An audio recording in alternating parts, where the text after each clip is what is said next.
VikesNow, I am Dustin Baker, and we are 11 days away from Vikings at Giants, a contest that has an even point spread, a pick 'em, which are sort of rare in the NFL. So that's how we're going to get things underway. We had a chaotic day yesterday featuring 42% of the team departed, and I'm here to talk about that very roster cut event with Josh Frey. How you doing, homeboy? I'm doing good, man. Yeah, yesterday was a crazy day. Few surprises thrown into the mix, along with some of the more expected moves. But I'm excited to break it all down with you. Yeah, that day yesterday is probably the craziest for individual bits of Vikings news or NFL news on the whole.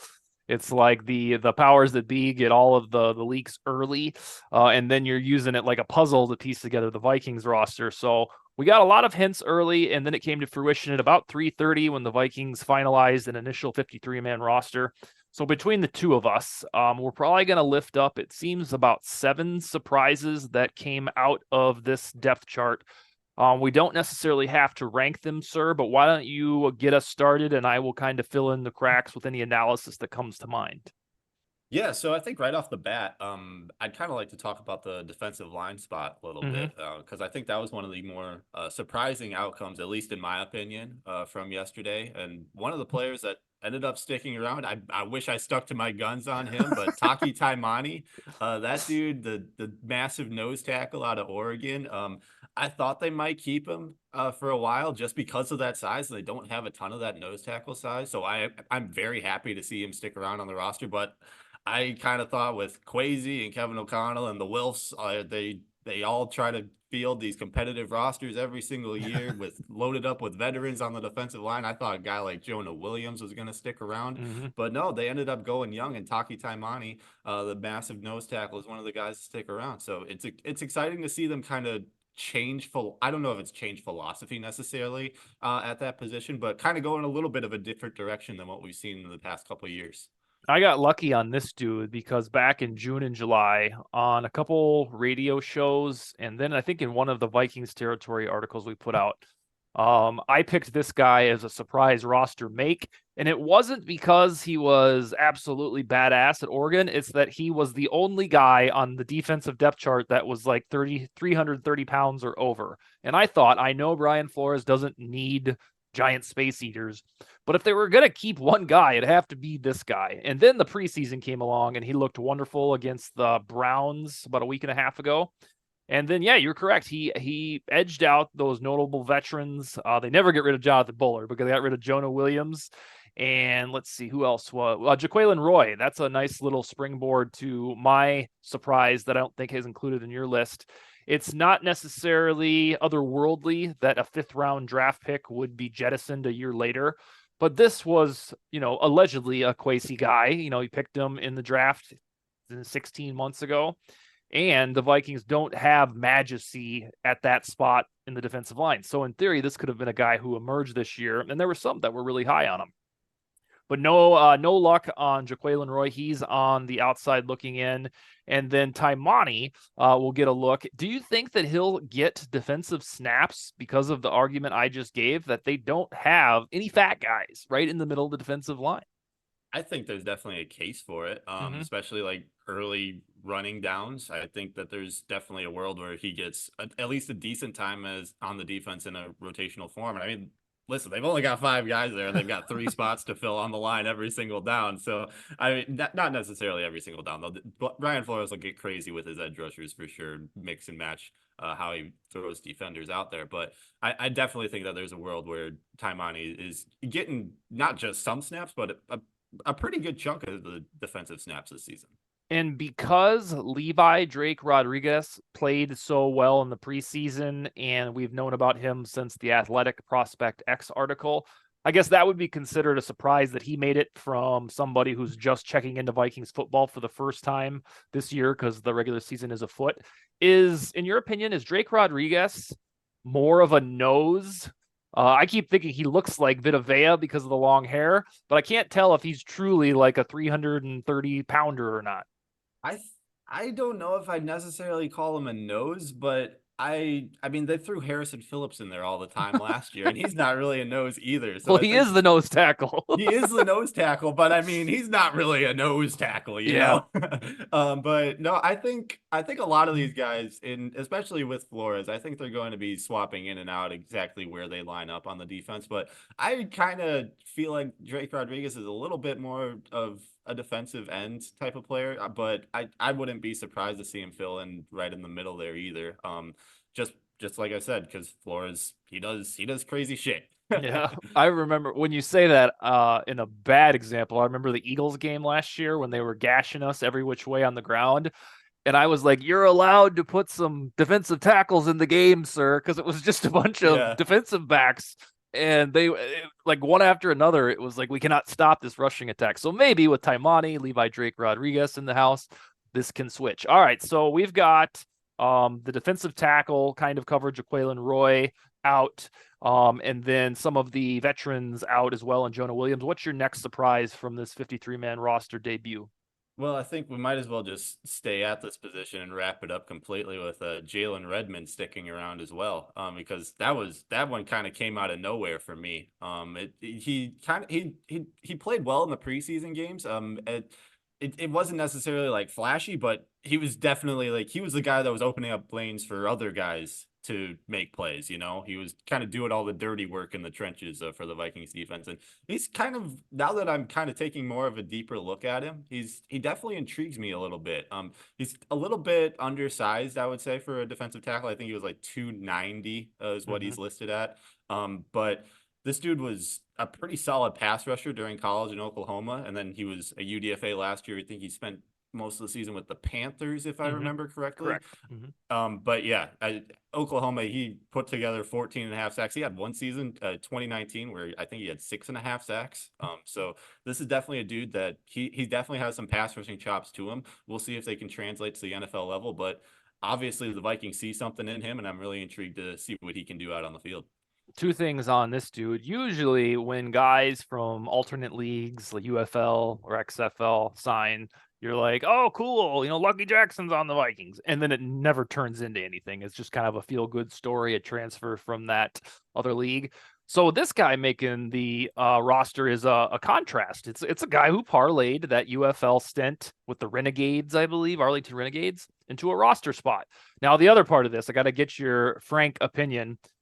Will he be the first guy out if the Vikings sign Donta Foreman at running back or something today? Who will be he feels to me like the guy that's at the end of the roster, but that's only, my opinion. I think I would lean to agree with you on that just because I kind of only expected them to keep five on that defensive line. Mm-hmm. Because I'm pretty sure that's what they did last year. Yeah. And now they've got six. So it kind of feels like they've got an extra spot at that position to kind of fill in other spots on the roster if need be, like you said, running back. So I wouldn't be surprised if he's the first one off, Mm-hmm. unfortunately. But I mean, hey, Miles Gadsden's back on the practice squad. Maybe they just stick with it for a couple weeks and see what happens there. But yeah, I think of the 53, he's probably number 53 right now. Yeah, and the only reason that this came to mind, not to just raid on the guys' parade, is the running back situation. I think we'll get to that shortly. They're probably going to sign some guys really soon with the waiver wire or from free agency, and then you got to wonder, all right, which guy was kind of the token 53rd or 52nd man to make it. But notably, this guy did make the squad, and the defensive tackle, I guess, depth chart isn't grandiose or that good, but at least there is several options. What's next on your surprise list? I think we might as well get the monkey off our shoulder here with Louis Cine being cut. Mm-hmm. The 2022 first rounder. Obviously, at this point, it's not really much of a surprise, but I think it's definitely noteworthy Yeah. that 2 years into his contract, the Vikings decided that, yeah, we're just done with you. And the fact that they were actively shopping him and couldn't find a team to spend a sixth or even a seventh round pick to flip him. I think that's pretty telling about what the rest of the league thinks about Louis Cine too. He hasn't been claimed yet, I don't think, right? No, but we should get the waiver wire claims and transactions within a matter of minutes or hours. Yeah, yeah, Mm-hmm. but yeah, I think the fact that he wasn't traded or no team was willing to take a shot on him was pretty telling.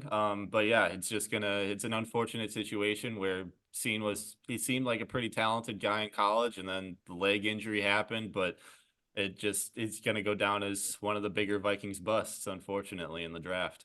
Yeah, per production, lack thereof. The only one from the first round and subsequently like the big like that defines a bust would be Demetrius Underwood from when I was a teenager. He never played. He was like the 10th or 11th overall pick and he went AWOL. What turned out if that's what happened in 2024, I think it was mental health issues, so it wouldn't be quite as a scourge as it was in 1999. But yeah, the Louis Cine thing, I think it is a surprise because you have to operate under the pretense sometimes that Joe Everyman at the grocery store who's a Vikings fan, he's only coming back right now. It's not everybody's like you and I and our Right. viewers who watches every single tidbit of news and snap. And so learning that Louis Cine didn't make the cut would have a casual fan thinking, what? We just drafted that guy. It wasn't that long ago. And so he's on the outside looking in. I don't even know if he cleared waivers, if he would come back and chill on the practice squad. They signed Bobby McCain back to the practice squad a few hours ago. So that's already starting to fill out. And I keep saying this, or at least pondering it with Cine, even if he was good right now, where would he play? Because the Vikings have Hitman, they have Josh Metellus, Cameron Byam, they love Theo Jackson, Jay Ward's a work in progress. So I kept thinking all summer, and especially after that really good preseason game from Cine, like, so what? Like, where would he fit? Are we really going to bench Harrison Smith so Cine can get his precious snaps?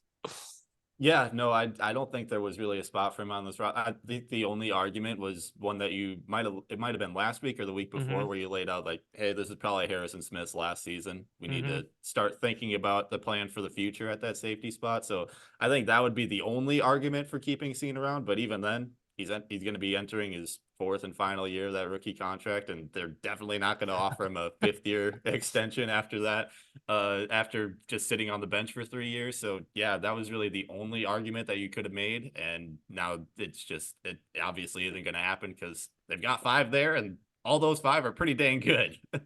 Yeah, I will still say that if I was running the show or if I was privy and Louis Cine was truly a roster bubble guy, I would have kept him because of that very reason that the safety room could change tremendously if Cameron Bynum doesn't come back and Harrison Smith retires. It's going to be really weird if we look down in 9 months and be like, oh God, we need a safety. I'm going to be like, Yeah. really? Really? We had like all of them last year. Maybe they love Theo Jackson enough to start. But I do respect Kwesi Adolfo-Mensah's philosophy of moving on and not stubbornly cling to a guy like I would. He showed that with Andrew Booth, who was traded, and Booth made the Cowboys roster. My next one on the surprise list, in case we forget or it's not uplifted by you, is the high profile or quasi big name veterans from earlier this summer that joined Robert Tonyan, Duke Shelley. In the heat of the moment, you see those signings, and we're like, whoa, sweet, we got Robert Tonyan. He's going to fill in for Hawkinson. Oh, Duke Shelley's back. That guy was badass 2 years ago. And then neither one made the team. Dalton Reisner's on that list to a degree because he's on IR for 4 or 5 games or whatever it is. So all of some of the guys that we signed and we're like, holy cow, didn't even factor into the 53-man roster. And I think if somebody would have seen the Tanyan signing or Shelley signing, it would have caused excitement, but it turned out to be a nothing burger. Yeah, I completely agree. We've definitely talked about it already, but yeah, it just didn't seem like there was much of a role for Duke Shelley in a Brian Mm-hmm. Flores defense compared to an Ed Donatel defense, where he's definitely going to be asked to play a lot more press coverage. Where Ed Donatel, you're definitely playing a few steps back from the line of scrimmage. So being 5'8", it doesn't matter as much. Whereas in Brian Flores defense, a bigger wide receiver could definitely take advantage of that size comparison. But yeah, Shelley, I think that ultimately was inevitable. And then Tanya, it was definitely an intriguing signing when it first happened. I was like, Mm-hmm. maybe this can be the year where this guy finally goes back to that 2020 form and coaches like 10 touchdowns or something, you know. But obviously, as training camp wore on, the preseason wore on, it became pretty clear that he wasn't that guy anymore, and that it kind of feels like this is the last straw in Tanyan's basket of in terms of NFL chances. I don't know if necessarily NFL chances because he's probably going to end up somewhere, whether it's a Mm-hmm. practice squad or uh, signing somewhere because of injury. But in terms of having an opportunity to be a real contributor for an offense, this is probably his last shot, and it obviously didn't work out. Yeah, he feels like to an extent he succumbed to the tub in the club motto, because I Yeah, think he was sidelined by back spasms for all of the preseason. that's true. Yeah. Yep. So the Vikings are rolling with youth again, and Nick Muse, and then Old Faithful Johnny Munt and Josh Oliver, and then Hawkinson should be back within sometime in October would be my guess. All I right, sure what's your? hope so. Yeah, I hear you. All right, what is your? What do you got? Two more? One or two more? Yeah, Okay. let's stick with the offense since we're talking about Tunyon, and let's go with Kane Nwangwu Yeah, making the man. cut. That one kind of came out of nowhere, huh? Yeah, for Yeah, sure. no, I kind of had talked myself into him potentially being a cut candidate early in the summer with the new kick return rules and everything, but then it threw me for a loop when he was awesome on the offense and they didn't have him return a single kick during preseason. I was like, okay, maybe these guys just trust him enough. And I eventually came around to the idea that he just was probably going to make the roster. And then lo and behold, he doesn't make the roster and they only keep two running backs, which is even more crazy in my opinion. Like obviously there's probably a spot somewhere for a veteran to come in and sign with the team in a couple days or in the next week or so. But the fact that they only have two running backs on that 53 and Aaron Jones is coming off a year where he was hurt and Ty Mhm. Chandler, as good as he was for portions of the 2023 season, hasn't proved a ton at the NFL level at this point in his career. It's very interesting that they've only got two right now, and I'm curious to see what would happen in terms of a third signing at that position. I think Chandler was hurt last year too, wasn't he? To He the was for a the little start of bit, this, yeah, yeah. because I remember thinking there's no alternative to Madison when things were getting a little gross. Right. And then he got healthy and looked pretty darn good. But yeah, they have two running backs, three if you count Gaskin now on the practice squad, and that's why the Nwangu thing was so surprising. Is the day before when you saw Mohamed Ibrahim hit the exit sign and then Dwayne McBride, a seventh rounder from last year's draft. They cut four running backs in like, you know, 24 hours. Yeah. And so it was like, do you think they're going to try to sell CJ Ham to us as the RB3? I sure hope not. I think he's great in a fullback role, but just doing all the extra dirty work in terms of blocking and stuff. But I don't know, man. I don't want to see him getting a ton of carries this year, especially he's what 30, 31 years old at this point. I don't know how much gas is left in those legs at this point. So yeah, I hope if they do think that I ultimately hope that they just go sign another guy Yeah. and add some extra depth to that room. Maybe it's Gaskin, maybe it's somebody else. But I hope that there's another signing coming down the road somewhere because I don't want to see CJ Ham as RB3. Well, Gaskin, for sure, if you trust Adam Schefter's Yeah. reporting, is back on the practice squad, which is kind of familiar for him. He played hopscotch back and forth between the Rams and the Vikings practice squads last year. So at the very least, they have a quasi-capable entity at RB3, but they didn't bring him back to the active roster, and most teams have three running backs on the depth chart. So Donta Foreman was a name that kind of came up because he was productive in 2022 for the Panthers. Do you foresee a non-Gaskin running back coming on to the Vikings today or tomorrow to be that RB3? Like they've just known all along that blah, blah, blah was going to be available and that's their guy. I I honestly I haven't even gotten a chance to look at other teams and who Mm-hmm. got cut over the past couple days yet because it's just been so Vikings focused. Cam Akers I think made the Texans roster, Yeah. didn't he? Mm-hmm. Yeah, so that would have been my guy if he didn't make the roster. And it's like, oh sweet, we can just bring him back because he was pretty solid before he tore his Achilles again last year. But yeah, with him making that roster, and I haven't gotten a chance to really deep dive into the rest of the free agents at this point. So yeah, it's kind of a mystery to me at this point, but I'm excited to see what happens. Yeah, no matter what, it's weird on initial roster day that only two running backs were on the depth chart. No matter how you slice it, that is weird. Definitely. Let's see. Any more surprises that we haven't covered?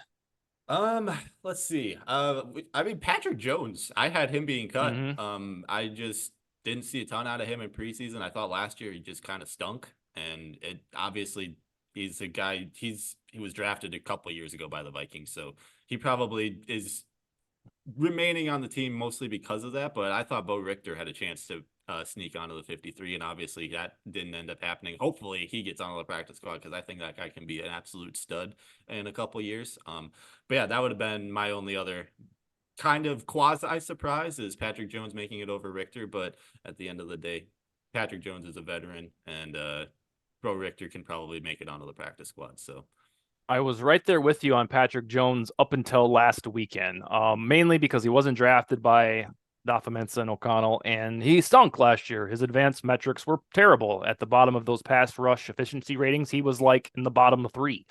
But when he didn't play at all against the Eagles, I was like, oh, okay, he's solid. And Richter was going to play no matter what because he's a UDFA and needs the snaps. But it was telling that you can usually get hints from Vikings preseason games. Now, Kane Nwangu was a little bit of a different story, but I'd say 70% of the time you can tell by the last preseason game the guys that don't see the field at all. That's why I thought I got two things wrong on my roster projection. I got 51 out of 53 right, and I thought because Brian Asamoah basically played the whole game against the Eagles that they might just keep 3 linebackers, but I got that one wrong. yeah, I had him keeping 3 linebackers last year, and then that bit me in the ass. So I decided to keep 4 this year. Yeah, I it learned paid my off. lesson. Yeah, but no, I ended up at 50. So you beat me by 1 there. I was wrong on Taimani, Redmond, and then Jones. So yeah, that's where I ended up. Now, next week at this time, I'm giddy even thinking about it. We'll be talking about Vikings, Giants, and then we'll probably speak a little bit about the first regular season game for the Ravens and Chiefs. But in like 2 minutes or less, how you feeling about Vikings, Giants? Is it the trap game, even though this team has no business having trap games? I quietly feel pretty good about this. And it's not even really because I have all that much faith in Sam Darnold leading the offense. I just think this defense can be really damn good. Well, with their pass rush, it seems to be rejuvenated this year. I'm really excited to see some of these young guys that they've brought in just go to work and get after opposing quarterbacks. Dwight McGlothern, I think by the end of the year he's going to be kind of the Duke Shelley type from 2022, rising up the depth chart and maybe seeing some pretty pivotal snaps in the Vikings defense. So and then Justin Jefferson, he's the answer to any questions on the Vikings offense at this point, even whether it's running backs, are they going to be able to stay healthy? Do they have a competent offensive line that can run block for him? Is Sam Darnold actually a good quarterback? Justin Jefferson was catching like 10 passes, 200 yards with Nick Mullins last year. So I think he's going to be all right. So yeah, I don't think this team's a Super Bowl contender by any means, but I think that they can at least make some noise in the NFC this year and at least stay competent, I think that would be a big win for the Vikings. And then you go into 2025 with JJ McCarthy and all bets are off. I got to ask you about McGlothern, the last thing we'll do on the show today. Is his appeal anything to do with he's the only young cornerback? Like, or if Kyrie Jackson had not passed away, would we just have 2 sweet ass corners? Like, I don't know. It's not from you, but it feels convenient that we've pivoted to the only cornerback who's young. And we're like, oh yeah, he's a badass. Yeah, I mean, I wasn't super high on him coming out of college, but everything that I've seen in training camp and with the preseason, the dude he goes out and he plays ball. It's just he's long. He's not the fastest guy in the world, but his length makes up for that. And I think he can definitely fit into an NFL scheme. I don't think it's like trying to cope with anything that's happened over the past few months. I think that this dude is legitimate. There was a cornerback. This is really digging in deep. There was a cornerback that had a top 30 visit for the Vikings that you were like, oof, duh, if he's their solution. Who was that? It wasn't McGlothern. It might have been Kyrie Jackson. Was it really? It might have been Kyrie. Was it because he's 25 years old or something? Yeah. Oh, yeah. okay. Was it Kai? Okay. Yeah. Well, we'll strike that from the record. This tidbit never came up. All right. Yeah, I got the show host bungled this one. All right, sir. So when we come back 1 week from now, we will be on the eve of Chiefs and Ravens for Thursday Night Football. And there's a Friday night game, if you can believe that. But next week, you and I will talk exclusively about the Vikings and Giants. So have your takes ready, okay? Absolutely, man. I'm excited for it. I'll see you then. Yeah, we'll talk to you in a week. Later.